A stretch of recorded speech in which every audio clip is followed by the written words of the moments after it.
Hi, I'm Leanne Ely. I'm a nutritionist, a New York Times best-selling author, and some people even say I'm a life coach. I started the Daily Dish Show to share my story, my truth, and my journey to vibrancy, and to inspire others to do the same. Because it's all about grit, perseverance, and finding a way despite the odds. It's about embracing the whole woman, not just the parts that are easy to love, and feeding her heart, mind, body, and soul. But I found that this isn't just my story, it's your story too. It's go time. This is the Daily Dish. Let's get into the goods, because the goods are this is gonna blow you away. It did me. I get to write this stuff out, and as I'm writing it out, it's just like, man. And I'll tell you, I don't know if you know this. Have I shared this with you before? I write out my show notes by hand every day. Do you know why? Because I want this stuff to go in me. I'm writing this for me and you. I figure if you are anything like me, boy, are you going to love this. I hope that's how I look at it anyway. Hi, Marianne and Jennifer in the house. Let's get down to business here. So what we're looking at here then, today is Transformation Tip Tuesday. You know, we love a little alliteration. You know how we are with that. But you know what? In order to claim our personal power, we have to experience our lives. And what we do is don't. We walk around unaware, unnoticed, or unnoticing. We maybe are half interested. Oh, guilty. I'll play a little game or something on my phone and be sort of watching TV, and I'll say, oh, wait, I didn't see that. You know, and we're watching a series. I mean, how do you not follow that? Or what is that? That's half interested. Yeah. Half engaged, maybe numb, unfeeling, and maybe feeling a little directionless. Anyone? But there's a saying that we have for all of this, and you've heard it before. I know you've heard it before. I'm just going through the motions. Has anyone ever said that? Have you ever said that? I'm just going through the motions here. I have. Guilty as charged.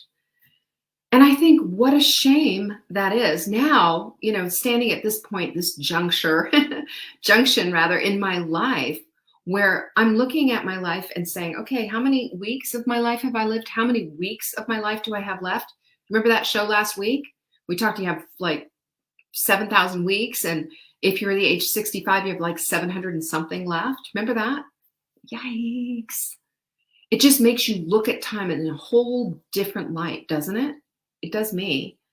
And when we say I'm just going through the motions, that is the equivalent of saying I'm killing time, just wasting time, just going through, just doing whatever, another sunrise, another sunset, another day of not valuing my time here on this earth. Another time of not absolutely 100% claiming my own personal power so I can make a difference in my own life and in the lives of others. That's what it is. That's the bottom line ugly truth. And what if, we've had days like that, right? But maybe we've had weeks and years, maybe we've had a lifetime of just going through the motions. And what I want to do is bring you to the place of not having that happen anymore. Bring you to the place of seeing that it doesn't need to be that way. Because in the absence of realizing your own personal power, your life goes unexperienced or half experienced at best. It's true. Unexperienced or half experienced. I mean, it's deathbed, regret of, gosh, I wish I had really observed. I wish I'd had a more vibrant relationship. I wish I had. Those are the kind of things that we have to look at.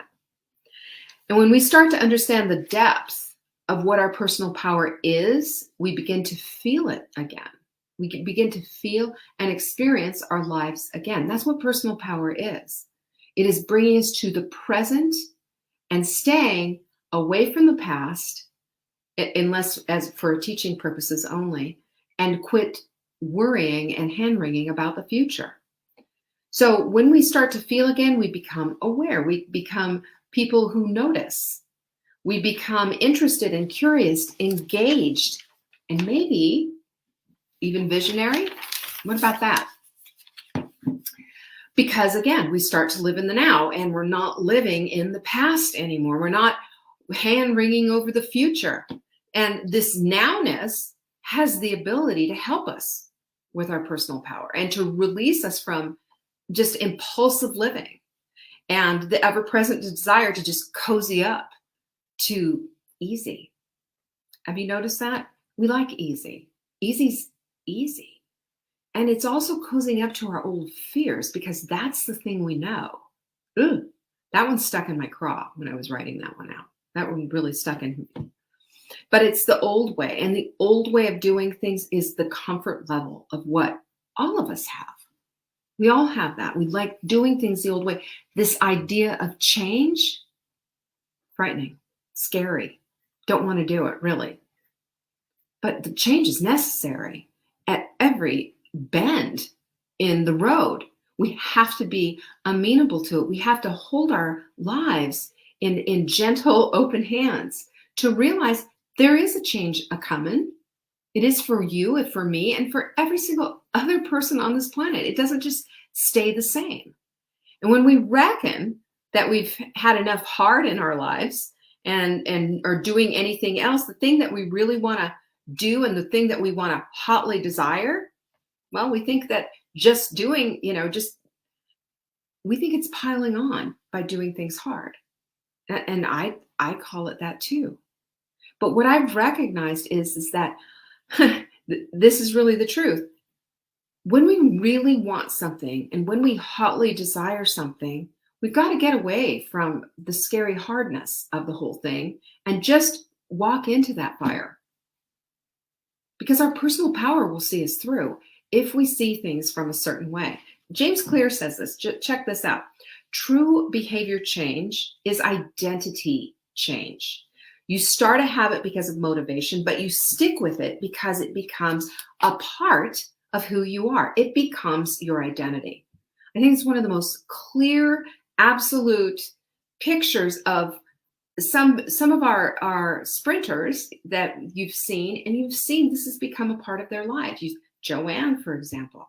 You've seen Tanya take on the hot melt 30. She's still posting, by the way, and holding on because it wasn't just something she did, it's something she became.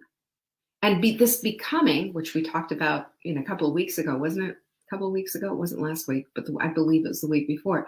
But this whole act of becoming is taking on this new identity.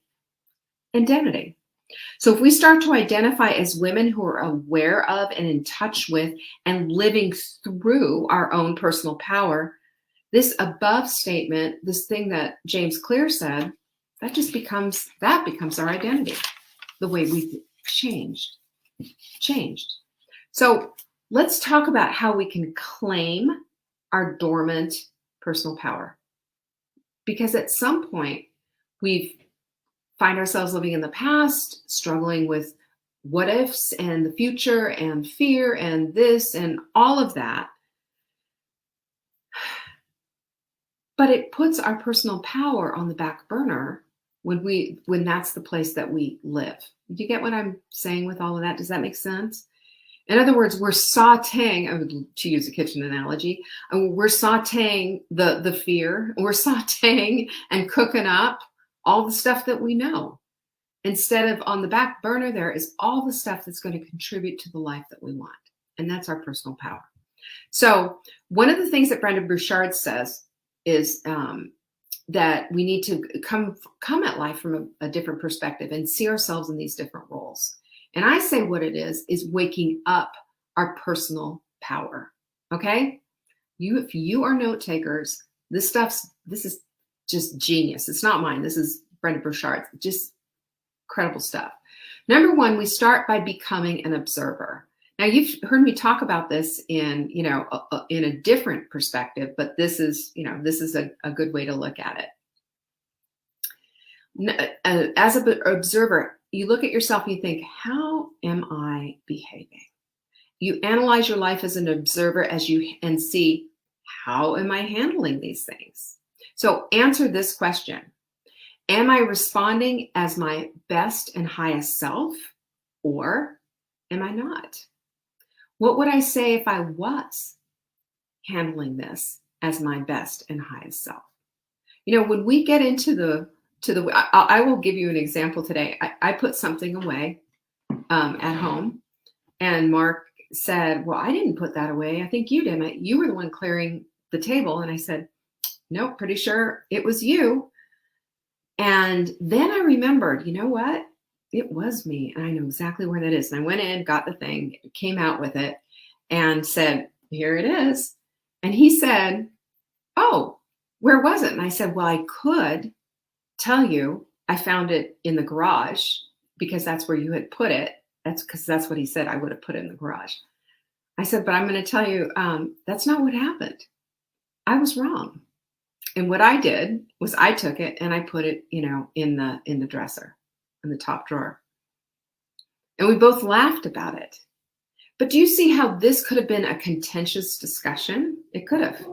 If you're unwilling to admit, that you're wrong, is that our highest and best self? It is not. Our highest and best self is one who is able to say, hey, messed up here, or whatever. And that's just a small example, but it is the example of being the observer. Stand back, take a look. Are you being your highest and best self? Number 2 is that you are the director. By being aware and on purpose, you live life more intentionally because you're living life in awareness. And the director calls the shots. Have you noticed that? In the movie, the director calls the shots, and he has the ability to shine the light on the star of the movie. And that was my dog. You heard her. You heard him? Yeah, somebody came to the door. But he gets to create a hero. The director gets to create the hero. He gets to shine the light, direct the scenes, and make the whole thing so that the hero is actually, somebody that you have this great like for. Are you following me with this whole thing? This is how it is. The hero can shine the light and make, the lead person also a crappy character. But you are the director. You get to choose how that is going to go. And number 3 is guardian. We have to be the guardian of our hearts, minds, body, and soul. Hello, the daily dish. That's what we do, feeding our hearts, minds, body, and souls every single day. That's what we do. So one of the things as a guardian is we have to guard ourselves against the negative. Look at the world we live in. Good grief. You really want to get a shot of negative? Put the news on for just a minute. I don't care what channel. Fire hose, man. It'll just knock you all down. But we got to guard against the negative with information, with food, right? Negative food, when is that? It's going to take away from us. That's why we sprint. With people, with habits. And we have to stop consuming useless and stupid stuff, information, conversations, dumb magazines, dumb down, and just think about all of that. Endlessly scrolling through YouTube and watching videos ad nauseum, or Netflix, or any of it. Think about it. We're such consumers. And when we aren't guardians of what we are seeing, hearing, thinking, when we're not guardians, what happens? Especially this useless stuff. We have to understand what we're bringing in becomes a part of who we are. Man, that's scary. Because I don't know about you, there's a whole bunch of stuff that I have consumed that I do not want to be a part of me. It's heart, mind, body, and soul. Those Oreos, they're just going to, not only are they going to cling to your thighs, but they're going to cling to your insides and make inflammation a part of your life. They're going to give you pain. They're going to feed sugar addiction, all kinds of stuff. That's what I'm talking about. Guard everything as if your life depends on it, because it does. Great quote here from Brendon Burchard that I think wraps this up really nicely. We would feel horrible and guilty if we destroyed someone else's property, yet we wreck the very temple our Creator gifted us with. I'm going to read it again because I stumbled. We would feel horrible and guilty if we destroyed someone else's property. Yet we wreck the very temple our Creator gifted us with. Boom. And that is the truth. That is God's truth right there. You know, we are to treat our bodies as a temple to the Holy Spirit. We've read that before, right? You know where that came from. And yet, how often do we? And we're talking about the way we consume everything: food, information, conversations, even the people we allow in. There's a lot of toxicity out in this world, and guarding ourselves right now has never been more imperative. Never. Number 4 is warrior, right? We are warrior women. Remember the quote from yesterday? You know, that we don't realize we show up in our lives as mice and not lionesses. We are lionesses. We have the ability to lead our little herd, pack, whatever. We have the ability to stand and roar powerfully and mightily. We do, using our voices. Instead, we shrink back as mice, not say a little thing, just kind of scoot on into the little hole. But you know what? Warriors understand self-mastery, and it doesn't scare them. It doesn't say, oh no, discipline and all that. No. Because they have weapons that they use when they go out and they're fighting. They do. And their weapons are their tools, their tactics, their strategies, their skills. That's all of them. All of it. And when it comes to the hard work, this is what Brendan says. Cowards shrink back, but warriors get in the thick of it and they use their weapons. We will not be pushed down. We will not shrink away. We will instead stand up. Yeah, it's hard, you know, but has being a warrior ever been fun and games? Are we going to be warriors for our lives? Are we going to be warriors to stand in our power so that we can have and claim the life that we want? It's been given to you by the Creator himself on purpose and for purpose. What are you doing with it? What are you doing with it? Useless information, useless garbage, toxic food, TV, the whole bit. Is this life? So ask yourself this: am I doing what I need to do to prepare my mind, body, and soul for victory? Committed and convicted, convicted and committed? Or am I just going through the motions? Do warriors ever just go through the motions? Do they go to war saying, you know, I'm just going to go through the motions. I'm just going to sit here in this foxhole and maybe I'll launch a grenade or two. Just going through the motions. Y'all just take care. I'm going to watch Netflix on my phone. Warriors don't do that. They're in the thick of it. Every sense is alive because their very life is at stake. What if we lived like that? What if we lived like that? Instead of the foxholes where we find ourselves in, the comfort zone, you know, if you can call it that, we're out there on the grounds. You know, we're taking our chances and we're just doing the work, using everything that we've been taught, everything that we know to be true. We also need to be number 5, lovers. Present, attentive, connected to those who matter most. I think I shared with you. Oh, it's over here. Yep, it's on the bottom. But in my Take Back Your Life journal, one of the things that I created as a goal was to connect more deeply in my relationships. And I changed that into I am statements. If you have Take Back Your Life journal, you know how that whole thing works and how we write those things out every day. The whole tenor of my relationship with Mark, with my children, and with my family, and I believe with my team, has changed dramatically. I want the people in my life to know that I see them and that I love them and that I care about them. I stop and listen. Today, Mark was telling me a story. He was in Hong Kong and all this was with an old girlfriend and what have you. And he's, oh, you don't want to hear that. And I said, you can give me the thumbnail version. I don't want to. Of course, I don't want to hear stories about him and other women. Yeah, I mean, you know, come on. But I said, you can give me the thumbnail information, version. I'm interested. I want to hear from you. I want your stories. I want you to feel that you're heard, that I can hear these kind of things without going into a jealous rage. So ask yourself this, do you have relationships that are sweet and loving and caring? Do you ask genuinely, how was your day? And then sit there and just listen and nod back and say, sounds like you really went through some stuff today. So that the lover of your life is sitting there and saying, oh, she hears me. Is that what's going on? Do we think of ways that we can make our significant other or anyone in our lives? Do we say, how can I make their lives a little bit better? What would light them up? Do we think about that? Is there a way that I can maybe demonstrate more affection, a little bit more appreciation? Is there a way that I can do that? Well, I got some checks on all of this. I don't know about you, but I was like, yeah, I can do better. And when we know better, we can do better, can't we? Number 6 is leader. Listen, you are the leader of your own life, and there's somebody around that needs your leadership.